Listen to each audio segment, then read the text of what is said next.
Do you remember the last time information from the news helped you make a decision in your life? How can information about fires in another part of the world, about a bank robbery, about a plane crash affect your life today? Something really important is always happening in our world. They are talking about it everywhere. You will certainly find out about the interest rate increase and the date of the presidential election in a timely manner. The news is the rope on which the hosts hold the crowd. The constant flow of news creates an illusion that is significantly different from reality. Although the news doesn't really lie, they report facts that are really happening. But here the proprietary technique of the owners is used. This is a distortion that fundamentally changes the whole picture. The news in the hands of politicians, which came from the skillful pen of a publicist, acquires incredible power. As a rule, social networks that have the largest audience reach are actively used to spread false information. Public dissemination, under the guise of reliable reports, of deliberately false information about circumstances that pose a threat to the life and safety of citizens,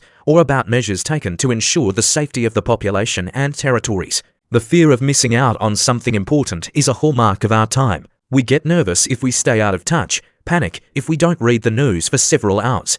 The brain wants us to have time to prepare for negative messages about events that are about to happen. Our brain wants to search, anticipate, and identify possible dangers. We think that controlling the news will help, but the continuous scrolling of the news feed has the exact opposite effect. Trying to find facts in the feed to think about a solution, we get a huge stream of data. It is so extensive, diverse, and confusing that instead of a structured analysis of the situation, we get an increase in anxiety. Due to the continuous flow of disparate messages, anxious people have the illusion that the lump of events is growing, that it is not one, but many negative events, which further stimulates fear and a feeling of complete helplessness. This state pushes for a constant search for new information, which in turn sucks a person into an endless cycle of emotional self-winding. Interest in disruptive news leads to feelings of vulnerability, helplessness, and general depression. After a portion of the news, it seems that the world is on the verge of survival. These are constant floods, earthquakes, typhoons shaking the planet. The exchange rates are jumping and falling. Economic crises are hitting the economy. Regular riots and murders blow up society. Crowds of maniacs roam the streets. Fires burn out huge areas. Strong flares occur in the sun. Rivers are drying up. Coasts are flooding. There is a revolution in Africa. It's terrible. It's all there, but it's scattered all over the big planet. In a particular area, high-profile events happen very rarely. Life is measured and monotonous everywhere. Nothing happens. Very rare cases collected from all over the planet and packaged in a news release give an eerie impression of a frenzied world and the near end of the world. Many citizens consume the news. They're so used to it. I woke up, went to drink coffee in the kitchen and watched the news. When you go to work, you listen to the news. Employees are discussing the news. In the evening, you sit on the sofa and watch the evening news. The news suggests a rich stream of events, seething and boiling of various actions. Although nothing happens in your life, every day is similar to the previous one. Wake up, pack up, go to work, go to lunch, work again, come home, have dinner, go to bed.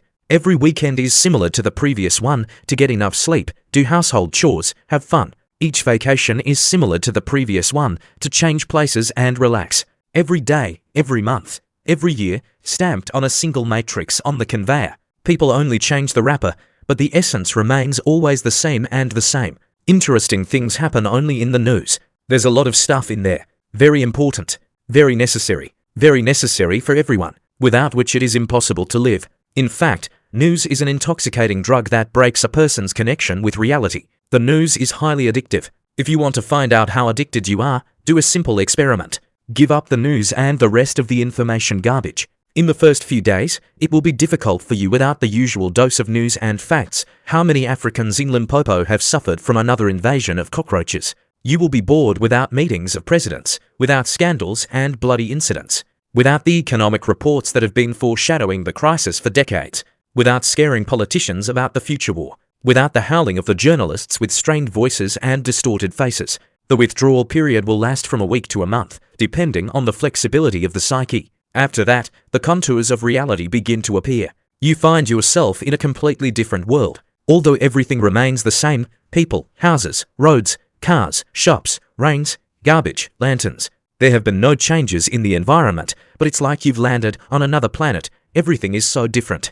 This new planet has its own name, the planet of idiots. You will be very surprised to find that people are mainly engaged in nonsense. Their brains are clogged with a monstrous mixture of patterns and fragments of other people's thoughts. They are constantly discussing nonsense that does not affect their lives. They rejoice in nonsense. They are afraid of fictional scares. They spin in a kaleidoscope of stupid nonsense. But with such obvious idiocy, people consider themselves normal. And everyone is like that. Most define the norm. It will be a cruel discovery for you to realize that they are all deceived fools. Even exalted intellectuals are also morons who consume information garbage, on the basis of which they build fantastically insane mental constructions. Your brain, which was previously busy chewing a large pile of nonsense and slop, begins to realize the structure of the world around you, which is simple and understandable when there is something to think about. It doesn't matter what politicians are talking about, what the president says, which of the ministers stole, how much and what events took place on another continent. It's all far away. My life is all around me. I will see all the important events that can really affect my life. Everything else is empty, meaningless chatter. A person who comes out of an illusion always finds himself alone. It's sad and dreary. We are social animals and we want to communicate. Many cannot stand the torture of loneliness and return back to the illusion and the crowd. Returning from the planet of crazy idiots to the world of normal thickheads is also done in a simple way. We need to start watching the news and other nonsense for the masses again. It's hard at first. It seems that he got into a mental hospital. A stream of mind-numbing news, moronic talk shows, mind-numbing TV shows. The brain, which has gained freedom of comprehension, resists the flow of stupidity, but in a few days it gets used to. News from the stream of shit turns into the main food for the mind. The surrounding idiots become normal people talking about interesting topics. World events and statements by leaders are gaining importance. The words of politicians are gaining weight. Government propaganda helps especially well, although you have to refrain from strong vomiting. How good it is to feel like a human being again in the company of people.